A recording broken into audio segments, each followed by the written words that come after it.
에스라서 그 바로 뒤에 느헤미야가 있잖아요. 여러분, 이 느헤미야는 성전 다 짓고 나면 뭐 하겠어요? 성벽이 없으면은 원수가 찾아서 자꾸 해코지를 하니까 성벽을 튼튼하게 짓는 그 일을 3차 기환에서 느헤미야가 성벽을 짓습니다. 근데 이 느헤미야는 또 어디서 온 거예요? 바벨론의 수산궁에서 올라왔습니다. 여러분, 하나님의 성전을 건축하는 핵심 주제는 이 에스라와 느헤미야서의 핵심 주제는 하나님의 성전을 건축하는 거예요. 그래서 이 성전 정말 건축하기 위해서 그 포로된 땅 바벨론에서 사람들이 올라왔어요. 그래서 사람을 길러내고 공동체를 세워내고 그 일을 한 것입니다. 이 하나님의 거룩한 성전 건축하기 위해서 여러분, 본문 안에 세 가지의 중요한 사건, 이것이 전부 어디에서 출발하고 있는가라는 거예요. 다 바벨론에서 지금 출발하고 있어요.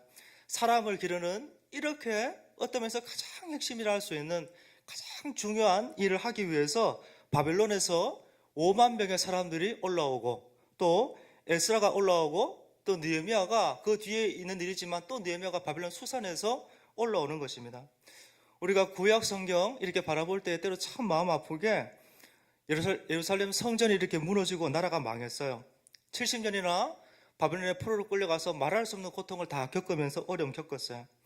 우리도 나라 잃은 서러움, 그게 뭔지 알기 때문에 그냥 동병상련이 있고 좀 경험적으로 알고 있지만은 이들은 거기다가 포로로 끌려가서 살았기 때문에 그 고통은 말로 다 할 수가 없을 것입니다.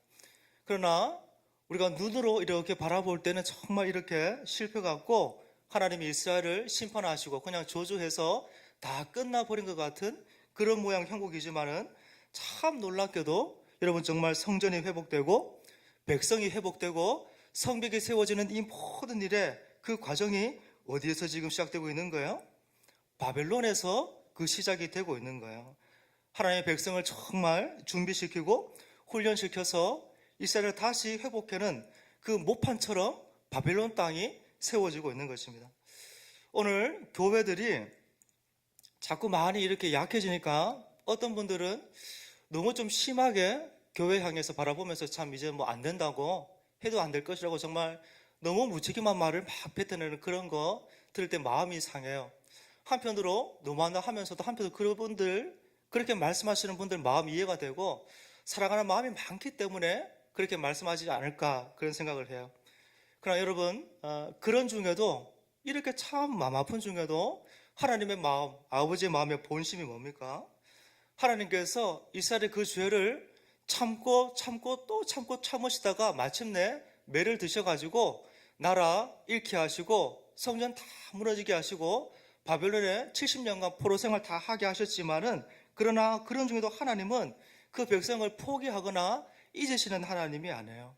우리 하나님은 단 한 번도 이스라엘을 잊은 적이 없어요. 이사야에서 보면은 그 이스라엘을 손바닥에 그 이름을 새겼다고 말씀하십니다. 우리는 인생처럼 그냥 이렇게 힘쓰고 애써서 노력했다가 안 되면은 아이고 안 되나 보다 하고 포기하는 우리 하나님 그런 인생이 아니시라는 거야. 한 번 사랑하신 그 일을 반드시 이루시고 성취하시고 내가 한 그 일을 거두고 취소하는 그런 분이 아니십니다. 이 땅에 교회와 성도를 향한, 또 저와 여러분 향한 하나님 아버지의 마음은 변함없는 신실한 사랑이에요. 여러분, 나라까지 다 잃고 포로로 정말 끌려와서 이제는 정말 처절한 눈물밖에 없고 심판과 저주밖에 없는 것 같은 이 바벨론 땅이 여러분 너무너무 놀랍게도 이스라엘을 다시 회복시켜내고 하나님의 새로운 역사를 만들어내는, 써내는 모판처럼 사용되고 있습니다.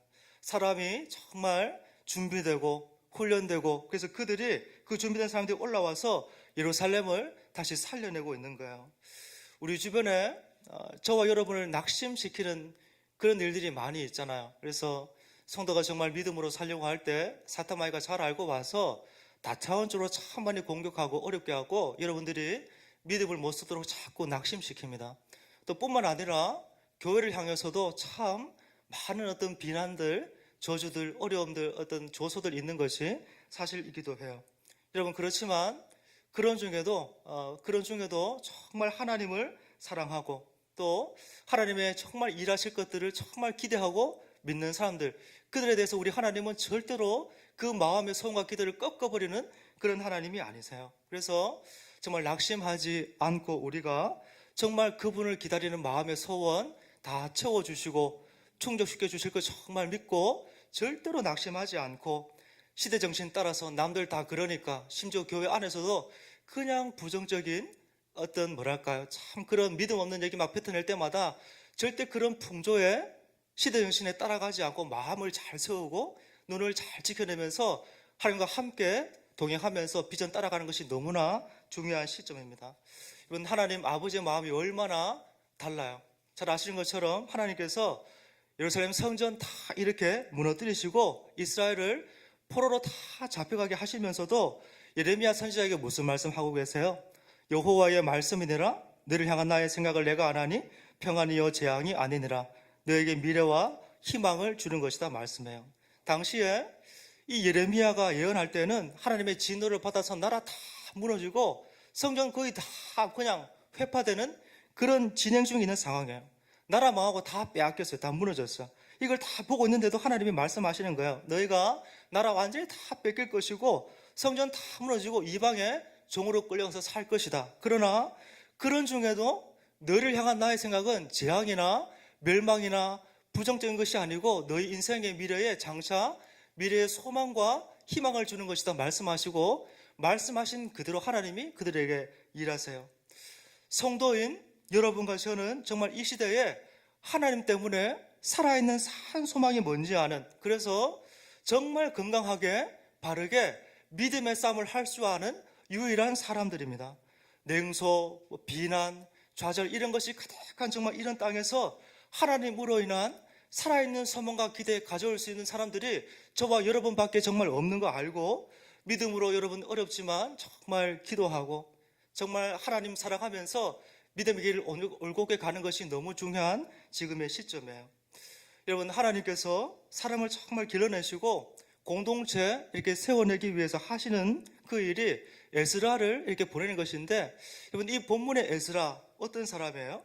우리가 읽지 않았습니다만은 1절부터 5절까지 읽을 필요는 없고 잠깐 보시면은 1절부터 5절까지 보면 이게 에스라의 족보거든요. 족보가 쭉 나오고 있는데 1절 중반절에 보시면은 스라야의 아들이요 하고 이렇게 나오잖아요. 요 스라야는 BC 586년에 남유다가 바벨론 느부갓네살 왕에 의해서 무너집니다. 그때 그 느부갓네살 왕에 의해서 죽었던 마지막 남유다의 제사장의 이름이 스라야입니다.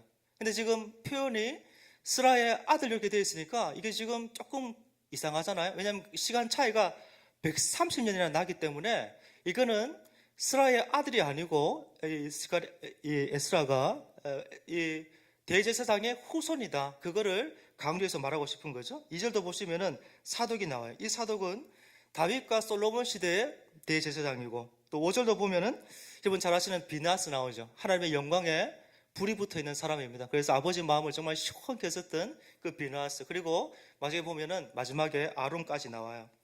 여러분 에스라를 이렇게 쭉 소개하면서 족보를 마지막에 아론까지 그 족보를 쭉 소개하면서 무슨 얘기 하고 싶은 거예요? 이 에스라는 이스라엘의 염원, 이스라엘의 정말 공동체의 부흥, 또 다른 의미에서 성전 건축이라 할 수 있는 정말 사람을 세워내고 공동체를 생명의 언약 공동체로 정말 건강하게 세워내는 적통 인물인 것에 대해서 가장 최적게 적합한 인물인 것에 대해서 이 성경 저자가 힘줘서 말하고 싶은 거죠. 그래서 이것이 1절부터 5절까지 쭉 말하고 있는 거예요. 근데 여러분, 이 에스라를 이렇게 쭉 소개하면서 성경이 이 족보보다 더 강조하고 있는 또 봐야 되는 중요한 면이 있어요. 그게 6절 보시면은 이 에스라가 바벨론에서 올라왔으니 그는 이스라엘의 하나님의 여호와께서 주신 모세의 율법에 익숙한 학자로서 그의 하나님 여호와의 도우심을 입음으로 왕에게 구하는 것은 다 받는 자이더니 합니다. 10절도 보시면은 에스라가 여호와의 율법을 연구하여 준행하며 율례와 규례를 이스라엘에게 가르치기로 결심하였더라. 11절은 말씀드렸지만 서두에 시간이 지났습니다. 그죠? 그래서 다리오가 아니고 아닥사스다 왕 때요. 이 이방 왕 아닥사스다가 하는 말이, 에스라에 대해서 하는 말이 여호와의 계명의 말씀과 이스라엘에게 주신 율례 학자요 학자 겸 제사장인 에스라.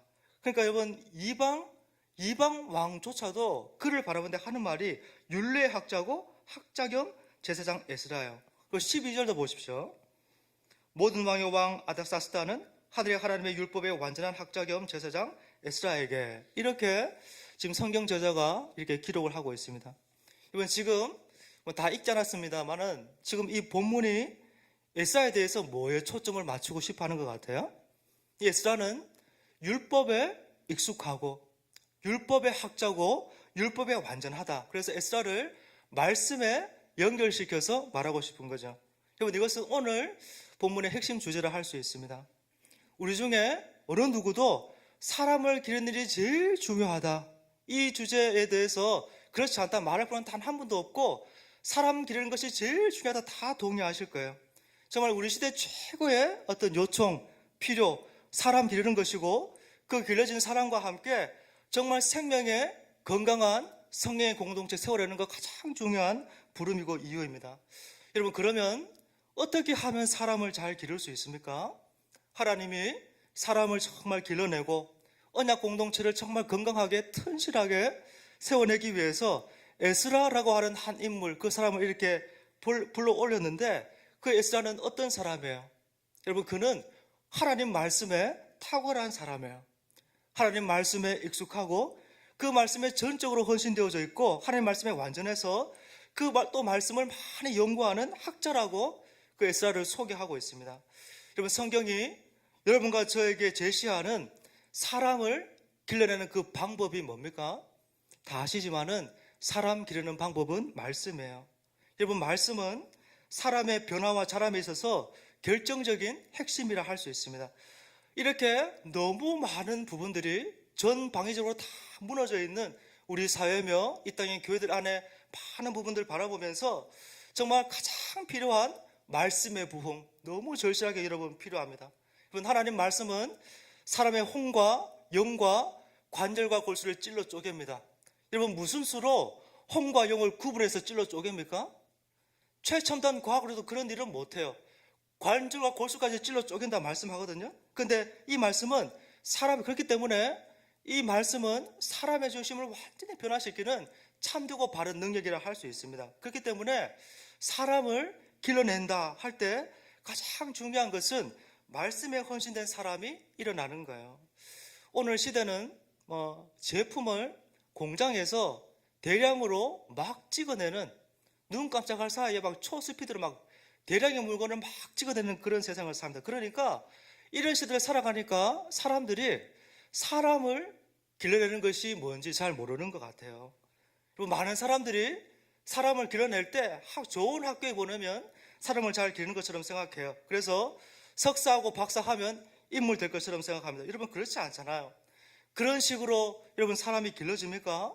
좋은 학교 가서 좋은 선생님 밑에서 수업 받으면 인물이 나옵니까?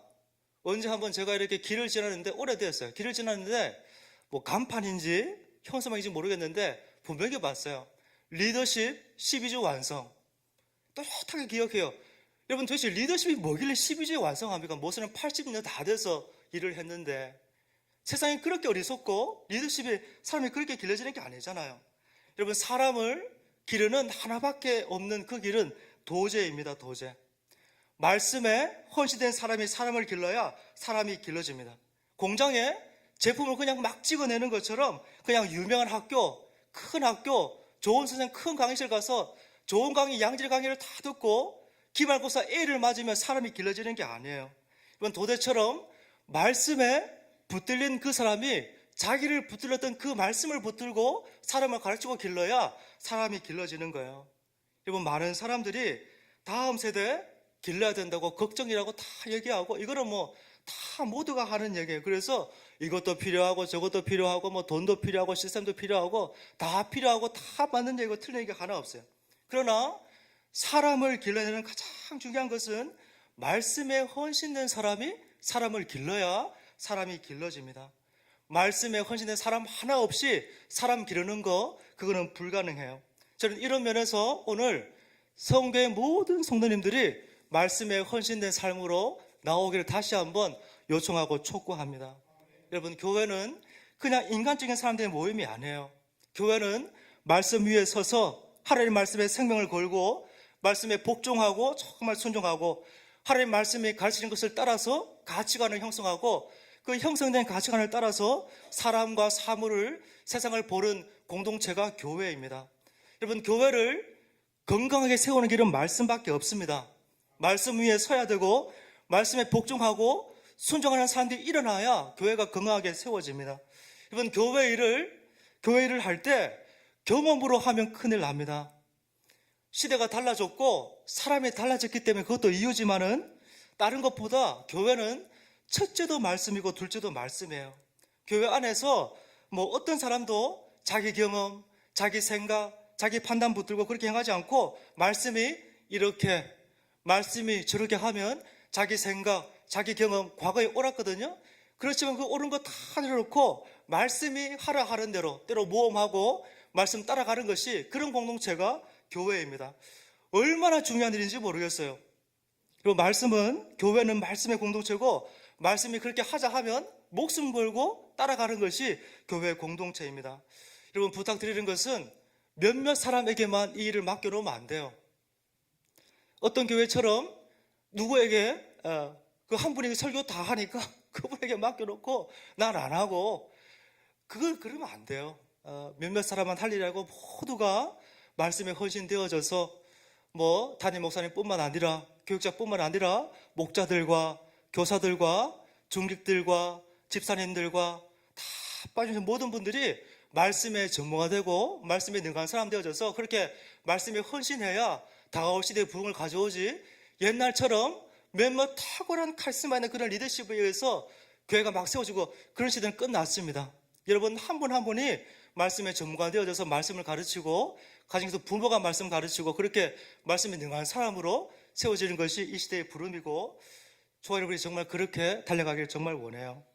그리고 말씀 이렇게 정리하면서 이렇게 말씀에 헌신해서 살면 여러분 무슨 일이 있어요? 6절 중반절에 보시면은 에스라에 대한 또 다른 표현이죠, 그죠? 6절 중반절에 보니까 그의 하나님 여호와의 도우심을 입음으로 왕에게 구하는 것은 다 받는 자이더니 합니다. 말씀에 이렇게 에스라가 말씀에 전적으로 헌신하고 말씀에 충성해서 사니까 어때요? 아닥사스다 왕도 그를 사랑하고 좋아해요. 여러분들 다 동의하실 것 같아요. 어디를 가나 정말 말씀 사랑하고 말씀에 충성하고 헌신되어서 사는 사람들은 세상 사람들, 불신자들한테도 사랑받아요. 여러분, 생명 없는 사람들이기 때문에 말씀 따라 살고 그냥 어떻게든 말씀 붙들고 사는 그 사람들, 그들의 삶의 진정성을, 그의 어떠함을 모르지 않고 안 믿는 사람도, 불신자들도 말씀 충성하는 사람들 그 중심과 삶을 다 알고 그들을 사랑해요.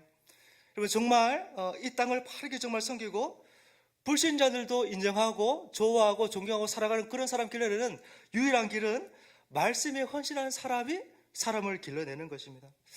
여러분, 성원교회 안에 정말 이렇게 말씀에 헌신된 사람들이 정말 부릴 듯 많이 정말 일어나서 그 말씀에 헌신된 사람 통해서 다음 세대가 정말 일어나고, 그래서 성원교회 50년, 100년을 책임지는 생명 공동체가 정말 세워져서 이를 통해서 정말 세상을 축복하고 새롭게 하는 그런 귀한 일들이 우리 통해서 있기를 예수님 이름으로 축복합니다. 찬양 하나 할까요? 했던 찬양인데 546장 한번 찬양합시다. 546장